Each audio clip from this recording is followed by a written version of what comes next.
Ever just want to like launch yourself into the deep end of a pool? That feeling, just for a second, like you're weightless. It's almost like the water saying, nope, gravity, not today. You're not winning this one.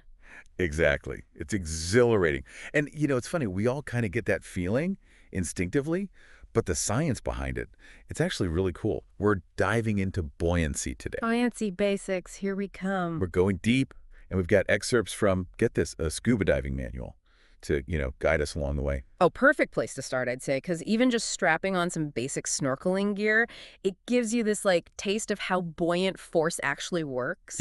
totally. Mm. Our source was saying with just a mask and fins in that snorkel, most people, they can stay afloat way longer than they think they could. Makes you wonder, what's the trick? What's the secret sauce keeping them up there? No secret sauce, unfortunately, it's just physics. But Yeah. it's all about balance. You've got this buoyant force pushing us up, and then you've got gravity always trying to pull us down. Okay, so could break that down for me. Buoyant force. That's literally the water, like pushing back up against us, like an invisible hand saying, no, not today. You got it. And here's the thing. It's not just about us humans, right? Like anything you dunk in the water, it's experiencing that same push and pull. Oh, that's interesting. So like a beach ball versus a rock at the bottom of the pool. That's what? Buoyant force in action right there. In action, yeah. You see that beach ball, big volume, displaces a bunch of water, high buoyant force. It floats. We call that positive buoyancy. But that rock, less water displaced for its weight, that means negative buoyancy. It's going down. And then there's that like sweet spot in between, right? Where scuba divers, they get to hang out. That's, what is it, neutral buoyancy? You got it. They've hit that equilibrium, Oh, like yeah. finding that perfect balance point. And speaking of balance, you know who really cracked the code on this whole buoyancy thing? Archimedes. Oh, right, Archimedes. Didn't he figure something out in the bathtub? He did. Famous eureka moment. Mhm. See, his big discovery, what we call Archimedes' principle, it explains that the buoyant force on something underwater, it's equal to the weight of the water that thing pushes aside, displaces. Okay, hold on. So if I'm picturing like a bathtub overflowing, the more water that spills out, that means a stronger force pushing back up. Exactly. And this is why you can have a ship, right? A massive ship made of metal, heavier than you can imagine, and it floats. Because that hull, it's designed to displace a huge amount of water. That creates enough force to counteract all that weight. Makes sense for a giant ship. But what about us? I mean, we don't exactly have hulls, right? Okay. Our source mentioned something about lungs, right? Yeah.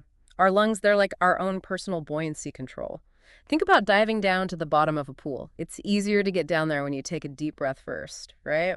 Wait, are you saying the air in my lungs actually changes how much I float? Absolutely. Full lungs, bigger volume, you displace more water, boom, more buoyant force. Oh, okay, that's wild. And scuba divers, they use this, right? All the time. They control their breath, make tiny adjustments to their buoyancy.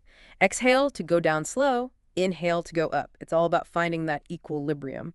But it takes training, for sure. You got to learn how to manage it. Otherwise, there can be problems, lung overexpansion, things like that. Wow, so it's like a delicate balance with real consequences. Yeah. This is fascinating. Okay, what about wetsuits, though? They always seem to make people extra buoyant. How's that work? It's all in the design. So a wetsuit, its main job is insulation, right? Keeps that thin layer of water trapped close to your skin. But the material itself, full of teeny tiny air bubbles. Those bubbles, they increase your volume big time, but without a ton of added weight. More volume, more water displaced, more buoyant force. Got it. Mhm. But like, if you're a diver and you actually want to get down there to see the cool stuff, Yeah. you got to fight against all that extra lift from the wetsuit, right? Bingo! And that, my friend, is where the trusty weight belt comes in. Divers use those strategically. They offset some of that upward push, lets them control that descent, stay down there and explore. It's a delicate dance, really. Weight, volume, and that breath control we were talking about. Man, it's kind of mind-blowing how much science goes into just floating in water. Right, and you know what? This is just the tip of the iceberg, or I guess the tip of the buoy. This whole buoyancy thing, it applies to way more than just water. Any fluid, really. Even the air around us. Oh, you're kidding. Nope. Think about it, hot air balloons. How do those things stay up? It's all about density. Hot air, it's less dense than cold air, so what happens? It displaces more of the surrounding air, gets more of that upward force, and up it goes. So we're talking about what? Scuba divers, giant ships, even hot air balloons. Buoyancy is everywhere. Who knew something that feels so simple, like floating, could be so complex? Exactly. It just goes to show sometimes the most everyday experiences have the coolest science behind them.